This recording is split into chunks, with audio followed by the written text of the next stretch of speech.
দৰ্শক বিধায়ক হ'লে চেয়াৰমেন নীলিৰ দৰে হ'ব লাগে। বিধায়ক হ'লে অখিল গগৈৰ নিচিনা হ'ব লাগে। আজি বিধানসভাৰ ভিতৰত দুইজন মানুহে আমি চাইছোঁ। ইমান বিপদৰ সময়ত শিৱসাগৰ জিলাত বানপানীয়ে সম্পূৰ্ণ ধ্বংস কৰি পেলালে। বিপদৰ সময়ত অকল চেয়াৰমেন আলী আৰু অখিল গগৈ ডাঙৰীয়াই এই দুইজনেই চাইছোঁ বিধানসভাত মাত মাতিছে। চাক আমি স্ক্ৰীণত দেখিছোঁ। পাৰ হৈ গ'ল, কিন্তু আটাইতকৈ দুৰ্ভাগ্যজনক কথা হ'ল যি দুৰ্যোগে গোটেই অসমবাসীৰ অন্তৰাত্মাক কন্দুৱাইছে, গোটেই অসমবাসী শিয়ৰি উঠিছে। বিশেষকৈ আমাৰ উজনিৰ ভাইসকল নামনিত সদায় বানপানী হৈ থাকে, তেওঁলোক অভ্যস্ত। যি উজনিৰ ভাইসকল কেতিয়াও এনেকুৱা দুৰ্যোগ দেখা নাই, আজি 9টা দিন তেওঁলোকে কক বকাই আছে। পানী অলপ কমিছে হয়, কিন্তু কোটিটকীয়া বিল্ডিঙৰ ভিতৰত এতিয়াও 2 ফুট 3 ফুট পলস, গোটেই কাপোৰ বোকাত গৈছে।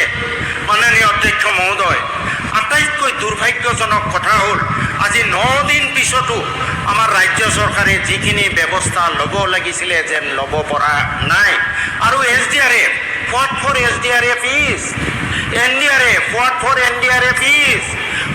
তেওঁলোকৰ কামেই হ'ল দুৰ্যোগত কাম কৰা ৰেছপন্স টিম। আমি দেখা পাওঁ SDMৰ মিটিঙত, প্ৰতিটো মিটিঙত দেখা পাওঁ কোটি কোটি টকা খৰচ হয়। কিহত?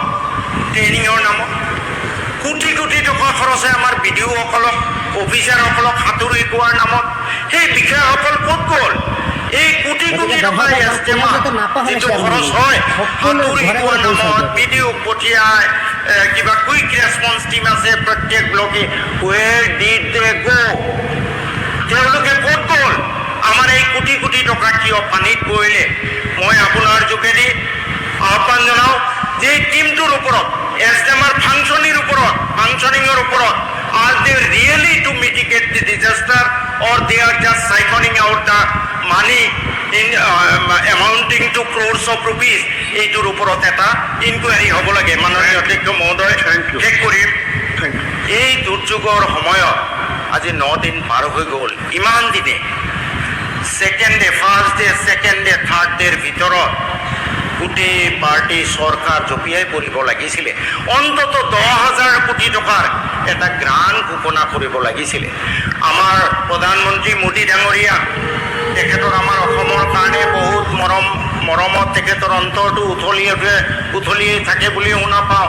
অমিত শ্বাহ ডাঙৰীয়া, এটাবাৰ তেওঁলোকৰ মুখৰ পৰা মাত এষাৰি নোলালে।